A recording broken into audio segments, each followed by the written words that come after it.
Today on Journey to Prophecy.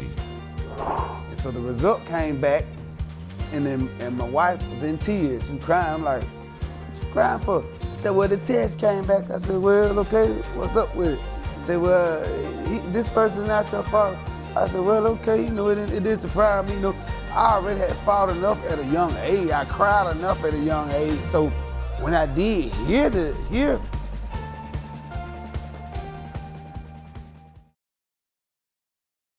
I'm so happy you guys get the opportunity to share your story today. I know you shared earlier about all the things that you went through and all the things that have came in your life. And one of the things you talked about was just battling with acceptance for not having your father there. And God has given you such a great opportunity to open a great door for you to get the opportunity to know who your father is. Could you just let everybody know about the information about the how this came about and your story? Well, how my story came about, there was an individual that came to me in a time that I really wanted to express the fact to really know who my father was, even though I had heard people say, that's not your father. I believe this your father over here. That may be your father right there. So as I began to hear those things, those things was inside of my mind, and I had told myself time and time again, if this person is not my father, I really would love to see who my father really is. So, I just had that thought. Until one day this person came to me and they said, you know what? They said, why don't you just go ahead on and get a test, so you can see who your father is. I say, you know what? That's an awesome thing. I would love to do that. That's okay, let's do it. And so the next thing you know, we went through the process. I talked to my wife and everything. So we went forth through the process to get what was needed to get the test done. So we did do that. So after we got the test, we did the swab test. Got the swab test, sent it off, sent it in, sent it to them. And the only thing we were doing then is just waiting on the result to come back then. Mm-hmm. And so the result came back, and my wife was in tears. She was crying. I'm like, what you crying for? She said, well, the test came back. I said, well, okay, what's up with it? She said, well, this person's not your father. I said, well, okay, it did surprise me.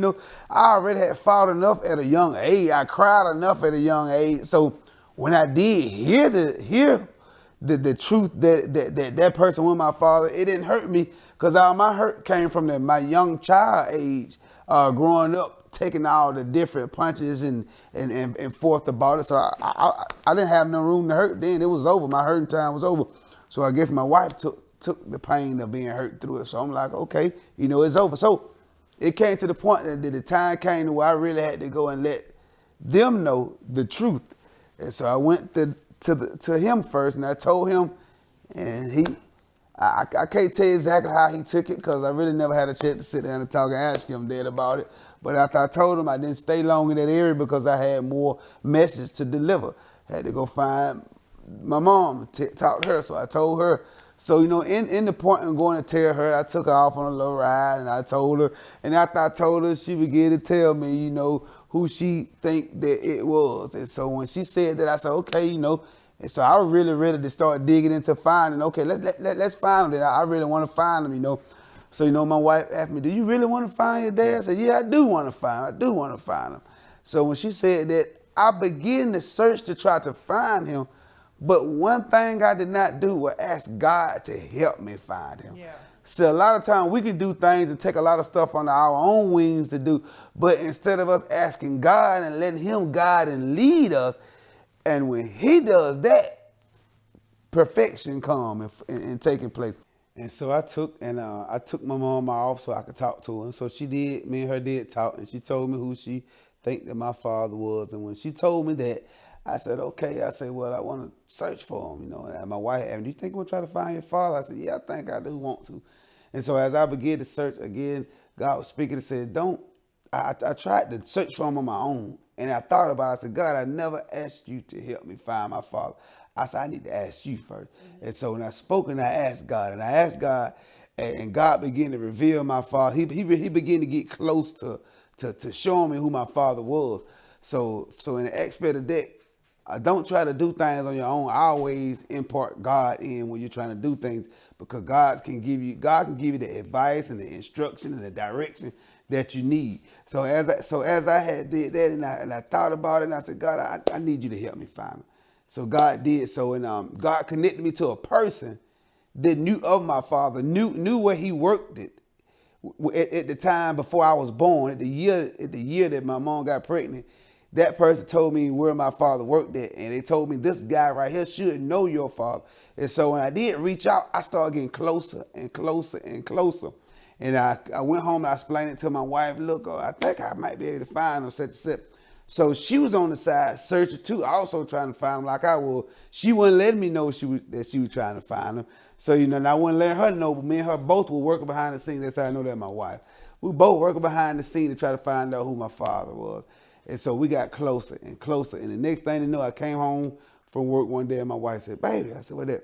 She said, I talked to your uncle. I said, what? I said, yeah, I talked to your uncle. And he was very excited to hear about you. He said he always have known about you. I said, oh, praise God.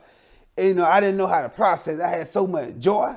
I felt so good by it, and I had so much anxiousness in me. I'm like, okay, well, praise God. Now I want to talk to my dad. Now I got to talk to him. I got to talk to my dad. And she's like, baby, you're going to get a chance to talk to him. Your uncle said that he was going to get in contact with your father for you, and he's going to get your father to call you, and he will call you. I said, well, praise God. I'm waiting on it. So that's how that came about. Tell me what kind of, you talked about the emotions that you felt at that time. Were you afraid?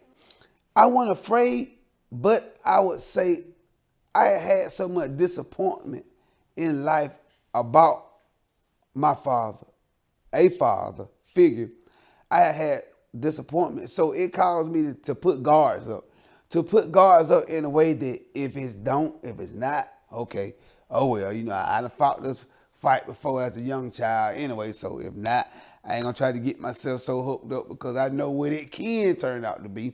So, and that was a protection mode, but at the same time, something in me was wanting to know my father, wanting to know all about my family, wanting to know where they from, wanting to know how he grew up, wanting to know my other family, and it's another part of me wanting to know all these things. You didn't share what age you were when you found how long it's been now? It's just been a year and a half, going on 2 years, I say. Yeah, man. At what age did it take? With age, 38 years. It took 38 years before I found out. At this point, we want to encourage those that are listening that sometimes when you're headed towards prophecy or you're headed toward what you're asking God to do, sometimes you got to wait.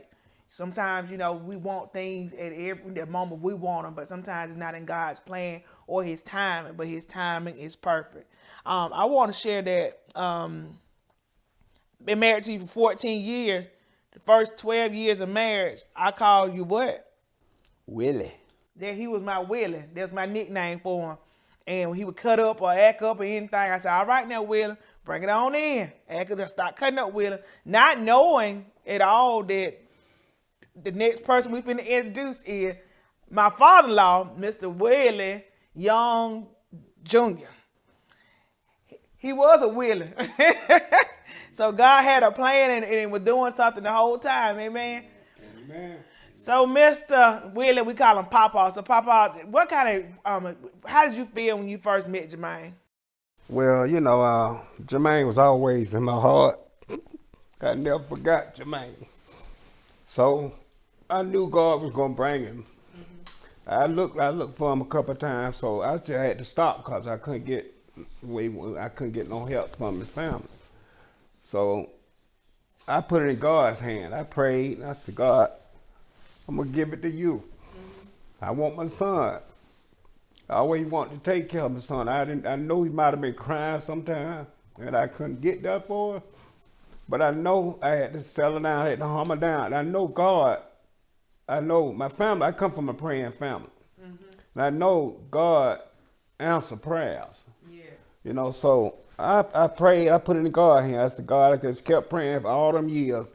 I never missed a day without praying that God, let me see my son. Let his son see his daddy for one of us passed, So, and I got the call from you. Mm-hmm. And you was talking to me. I said, hello. You said, you by yourself? I said, well, yeah. Well, a friend out here, me and a friend talking. And you say, you Jamaine. I said, no, you haven't, you know Jamaine or something like that, I said, yeah, I know Jamaine. I said, Soberlin. You said, no, Elberton. Oh, I said, oh, yeah, from Elberton, Georgia. And man, that was the best news I ever had in my life. You know, they go to show you God. Don't give up on God. He gonna answer your prayer. I'm a witness of that. 38 years that I prayed, that I didn't give up, that I see my son. Yep. You know, and that's a blessing. So anybody, don't give up on God. Just stay there. Just stick with him, you know, because it's possible. It'll happen. And how do you feel? What kind of feelings do you have about your relationship? Man, I'm just full of joy, you know. I'm just full of joy, you know. It's exactly who I thought it would be, you know. You know, a gentleman, a wonderful wife, wonderful family. I mean, I couldn't ask for no better. I guess God was waiting till this time where he got himself together, I got myself together, you know. So, you know, man, it's just beautiful, man. I just joyful. It's full of joy. Next on Journey to Prophecy. Whole thing of a container full of letters that they had, that they were giving away. And there were letters that most people wouldn't have wanted, so that's why they were free. With like, you know, odd letters of the alphabet like Z, Y. And I remember, said, I'm just gonna get this Y. We got that Y inside on our shelf for about 2 years in our offering. And people come into the offering and say, what Y stand for? I said, I don't know, it's just up there, why you asking? That I would say it was a joke for me, like, why you asking? I said, I just like the letter. Click the link below and subscribe to our YouTube channel.